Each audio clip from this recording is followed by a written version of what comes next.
Hey everyone, today we have a 1955 Chevy Belair in the shop.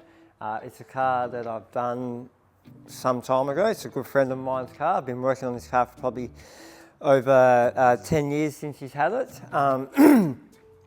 We have actually done a full correction and full detail on this some years ago, but it's just undergone a bit of an engine transplant, which we'll show you towards the end. It's quite cool. It's a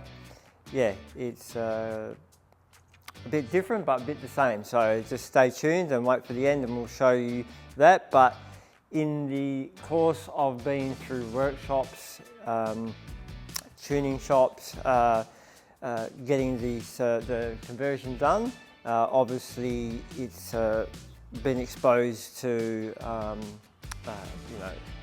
the elements.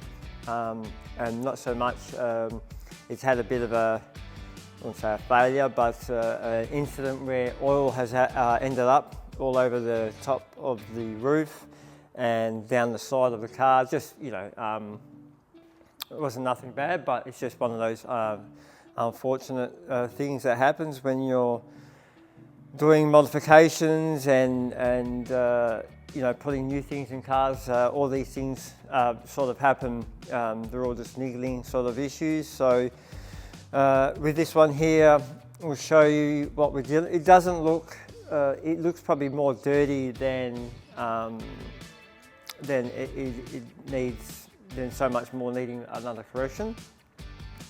Obviously, the common areas over the guards are quite bad, but I'm hoping that once we pull this dirt off and oil off, that we still sort of see some of the work that we did some time ago. So we'll take you through this one as we go. What else? And then hopefully at the end we'll show you the new combo in this car. I'm going to try something maybe a little bit different today. We've obviously got, more dirt and dust on this car to, just be able to wipe over it safely. So I'm going to give it a pre-soak and hopefully we can just loosen up some of this dirt, lift some of this dirt off, and hopefully just dissolve some of the oil stains on there. And then I've got some rinseless wash in my bucket from last week. So instead of using a sponge or a wash mitt, I'm just going to use some clean, these are used but they're clean, they've been washed. So I'm going to throw them in the bucket, because we're going to use probably a few of them. Got my snow foam, and because the reason I want to do this is I don't really want to flood the car with water, because some areas are, we don't want to create more work, so to speak. So the roof and the boot obviously a lot worse than some of the other areas. So each area we're going to tackle just a little bit different.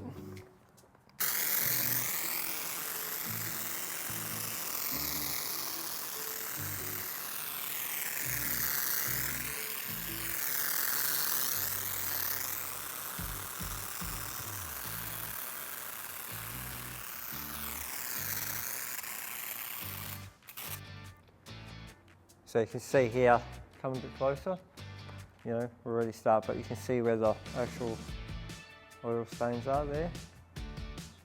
Right. So we're just going to see how we go.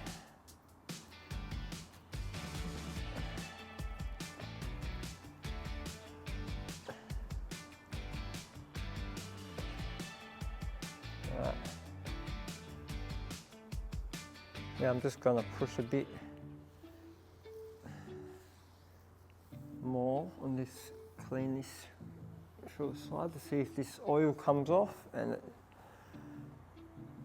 not much pressure, it's all coming off, so that's a good sign.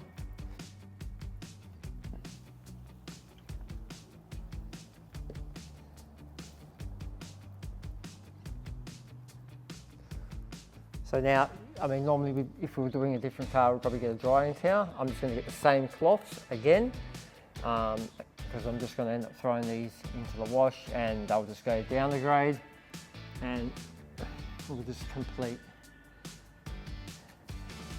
our half rinseless wash, half wash, whatever you want to call it.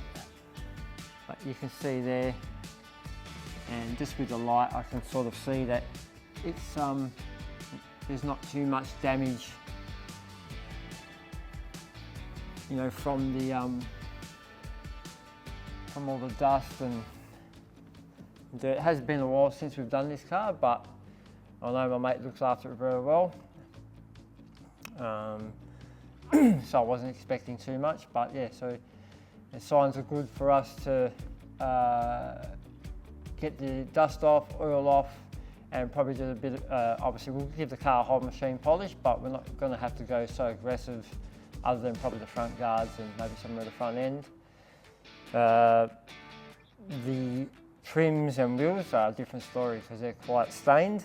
Not so much the trims, but definitely the wheels and the front grille. So just keep watching and we'll show you that. Stop it.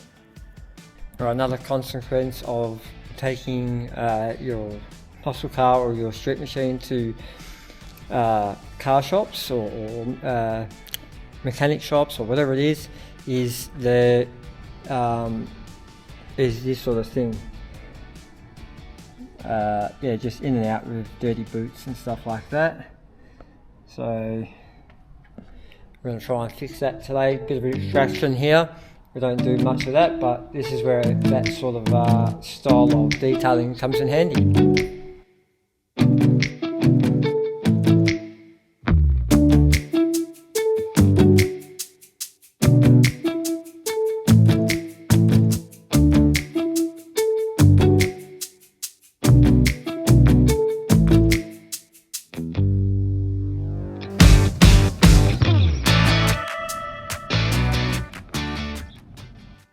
Like I said, we've done this car before. Funnily enough, you know, even on this vehicle, I organised the wheels for this car. We used to import billet specialties, accessories and wheels. So at the time, we did a custom measure up on the 55, and I think we ordered some small bits and pieces. I think the hinges and that are from billet specialties. So it's got a, when we pop the bonnet, you'll see there's a few more billet specialty stuff in there.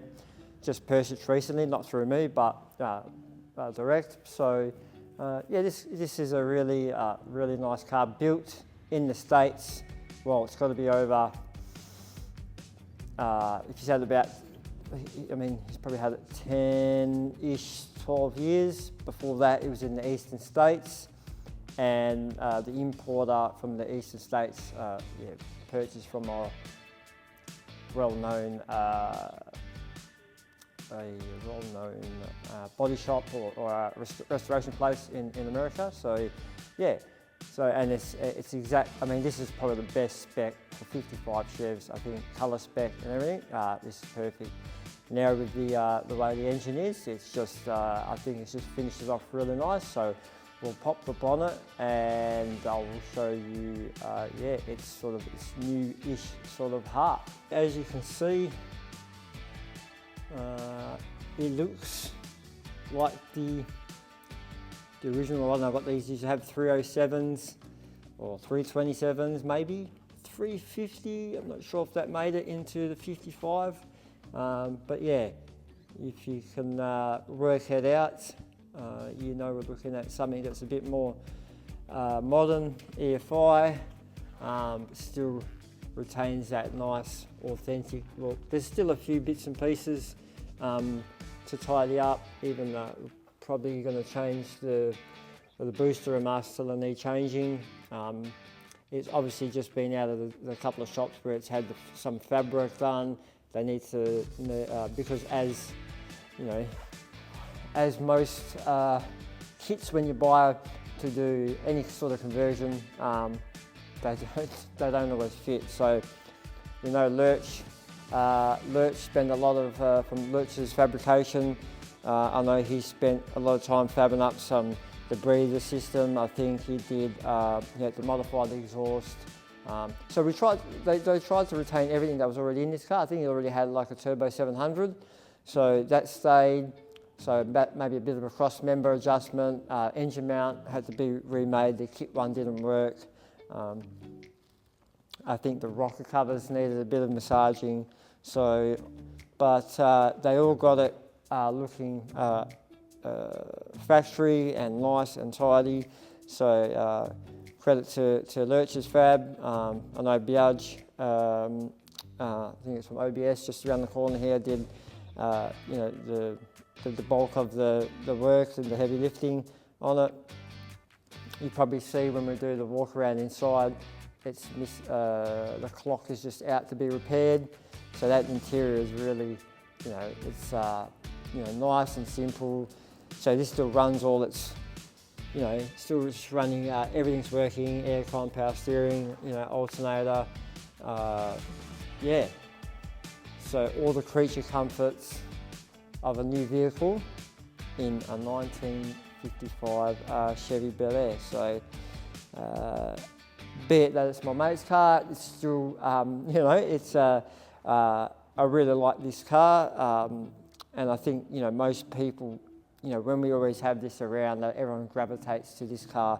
I think purely just on the classiness of it, the colour combo, the way the interior is finished. Yeah, it's just a really cool car. So I've got to give credit, if I haven't already, earlier in the video, my son did most of the work on this car, which is good. School holidays.